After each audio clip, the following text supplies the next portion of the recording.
सैफ अली खान हल्ल्या प्रकरणात मोठी बातमी समोर येते की तब्बल हल्ल्याच्या 33 तासानंतर एका जणाला ताब्यात घेण्यात आले। सैफवर बुधवारी मध्यरात्री 1:30 वाजण्याच्या सुमारास हल्ला करण्यात आला होता आणि त्यानंतर 3:30 वाजता त्याला लीलावती हॉस्पिटलमध्ये दाखल करण्यात आलं होतं। त्याच्यावर सर्जरी पार पडली आणि आता तब्बल 33 तासानंतर मोठी बातमी समोर येते की सैफवर हल्ला करणाऱ्या प्रकरणात एक जणाला ताब्यात घेण्यात आलेला आहे आणि पोलीस या प्रकरणी आता पुढचा तपास करतायत।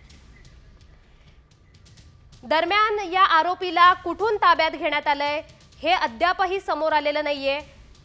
तरीही पोलिसांचा या प्रकरणी तपास सुरू आहे। तब्बल 33 तासानंतर एकाला ताब्यात घेण्यात आलंय।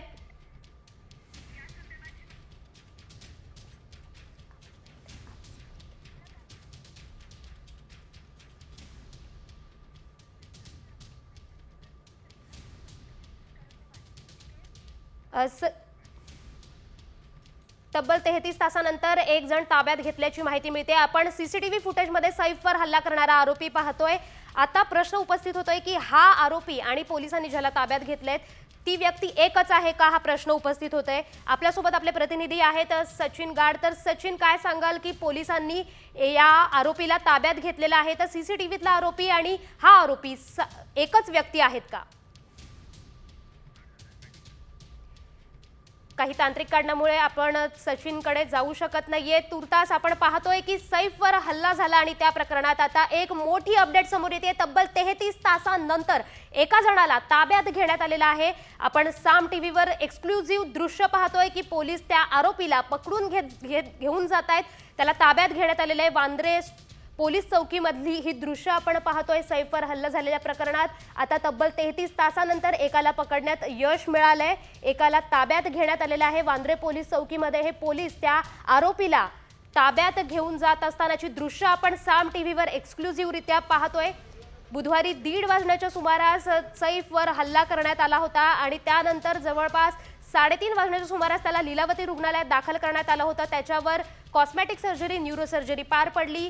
3 मोठे सर्जन तिथे होते, त्यांच्या निगराणीखाली ह्या सर्जऱ्या पार पडल्या। त्याच्या पाठीच्या भागातून 2 ते 3 इंच धारदार वस्तू बाहेर काढण्यात आली। त्याच्या अंगावर 6 वार करण्यात आले होते आणि आता ह्या दृश्य आपण पाहतोय की त्या आरोपीला ताब्यात घेण्यात आलेलं आहे। वांद्रे पोलीस चौकीमध्ये त्या आरोपीला नेण्यात येतंय। पोलिसांच्या ताब्यात आता ही व्यक्ती आहे। प्रश्न उपस्थित होतोय की ह्या आरोपीकडून असा हल्ला का करण्यात आलाय आणि अशीही माहिती मिळत होती की याच आरोपीकडून शाहरुख खानच्या घराची सुद्धा रेकी करण्यात आली होती।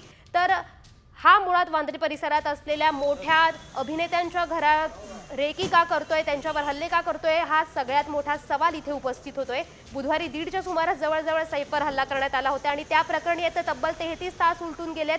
पोलिसांची चौकशी अद्यापही सुरू आहे आणि आता अपडेट समोर येते की या प्रकरणात आता एका आरोपीला ताब्यात घेण्यात आलेला आहे। आपण साम टीव्हीवर या आरोपीचा चेहरा पाहू शकतोय, एक्सक्लुझिव्ह दृश्य पाहू शकतोय की सैफवर हल्ला करणारा आरोपी आपण एका दृश्यात पाहू शकतोय आणि दुसऱ्या दृश्यात ज्या आरोपीला पोलिसांनी ताब्यात घेतलंय तो आरोपी, त्या आरोपीचा चेहरा आपण पाहू शकतोय।